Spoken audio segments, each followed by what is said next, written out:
Les facteurs circonstanciels et les drapeaux rouges, les red flags, pour une céphalée.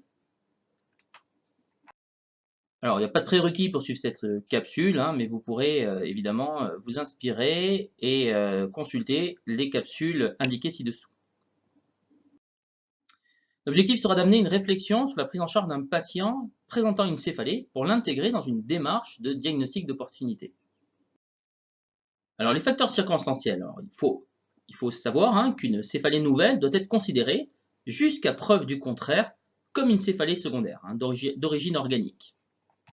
Alors les facteurs circonstanciels, donc les circonstances qui font qu'on peut avoir une céphalée, peut être tout simplement un traumatisme, vous avez un traumatisme qui soit sur la tête ou non d'ailleurs, un choc quelconque peut donner une céphalée. On peut avoir une intervention chirurgicale, les suites d'anesthésie, une ponction lombaire ou une anesthésie péridurale, un peu sur un même mode, une grossesse avec une hypertension, une prééclampsie.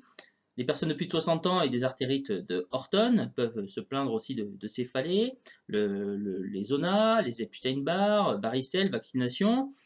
L'exposition à l'altitude, bien sûr, peut donner aussi des céphalées. On peut avoir une exposition au dioxyde de carbone. Vous vous retrouvez dans une pièce, comme d'ailleurs au monoxyde d'azote, et puis finalement vous avez un polluant qui vient vous donner ces maux de tête. Alors, les drapeaux rouges, quels sont-ils? Les red flags. Alors, qu'est-ce qu'on entend par drapeau rouge? Donc, ce sont les risques potentiellement imminents et graves pour le patient. Les signes et symptômes constatés peuvent être en relation avec une pathologie organique hors du champ de compétences de l'ostéopathe. Donc, pas de prise en charge, évidemment, à ce moment-là, ostéopathique, le patient est directement adressé à son médecin ou à un service d'urgence pour un établissement d'un diagnostic médical. Voilà. Donc, quand on a une céphalée avec un début après 40 ans, c'est un drapeau rouge, si c'est la première fois que la personne a mal à la tête, si la céphalée s'avère donc sévère et d'installation brutale, elles sont le plus souvent liées à une éruption de sang dans l'espace sous-arachnoïdien, comme dans une rupture d'anévrisme. Et il existe néanmoins une entité fonctionnelle correspondant à ce tableau, c'est la céphalée en coup de tonnerre. Alors, pas de prise en charge ostéopathique sans diagnostic médical préalable. Alors, on peut avoir aussi une aggravation progressive d'une céphalée qui est permanente.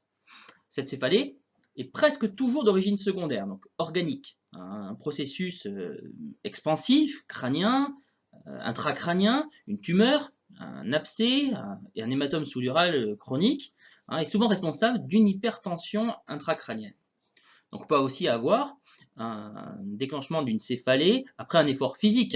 Alors évidemment, ça peut être le sport, ça peut être un coït, une toux, voilà.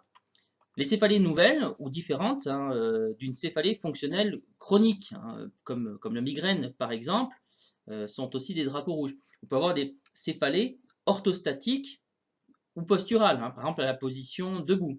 On peut avoir des céphalées qui vont être accompagnées d'un déficit moteur focalisé, d'un déficit sensitif ou sensoriel focalisé. On peut avoir un déficit visuel, un scotum, des flous visuels. On peut avoir de la fièvre, des nausées, des vomissements, une phonophobie, des vomissements, des photophobies. On peut avoir une poussée hypertensive. On peut avoir des acouphènes pulsatiles, un signe de Claude Bernard-Horner avec une anomalie de la dynamique pupillaire. On peut avoir une perte de poids, un syndrome pyramidal. Dans ces cas-là, on aura des réflexes ostéotendineux qui seront vifs, polycinétiques, diffusés. On peut avoir un syndrome vestibulaire avec des vertiges, un syndrome cérébelleux avec une perte d'équilibre, une raideur de la nuque. On peut avoir une somnolence, des troubles visuels d'installation progressive, une hypo ou une hyperacousie, une injection conjonctivale, une artère temporale superficielle, indurée et douloureuse à la palpation, une douleur en trajet, par exemple une névralgie d'Arnold.